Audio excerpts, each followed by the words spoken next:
Топлото време го зголеми бројот на здравствени прегледи во здравствените установи во земјата. Институтот за јавно здравје на Македонија излезе со серија препораки до граѓаните како да се заштитат од високите температури откако земјата е зафатена од жолтата фаза.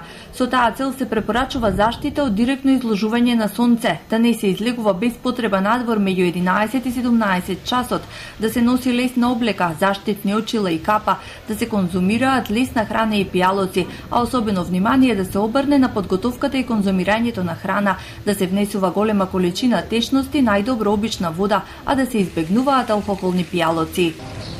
Со 30 степени над нулата, Битола денеска е еден од најтоплите градови во републиката. Жешкото време ги испразни улиците и во Битола.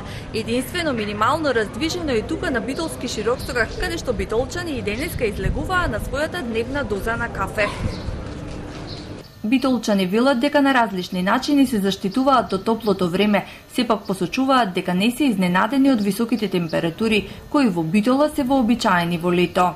Тешко, ако продолжат вака жестините, ќе треба да се разладуваме. За разлика, например, во другите градови, кога ќе сум Гевгелија, да речеме, или Струмица, се осака посов воздух. Тука некако Пелистер, така, многу пријатно делува на времето. Се тоа е жешко, нема проблем, меѓутоа се е во ред. Ние одиме на река, нека ода на езера и така на базени. А ние ето така, почнат од секунда ќе се свежиме, со пено ладно пиво и така. До граѓаните се препорачува и за време на овие многу топли денови да се остане во затворени простории, главно климатизирани, или да се остане под сенка. Од топлото време најпогодени се болните со хипертензија, срцеви болести, бронхиална астма и други болести.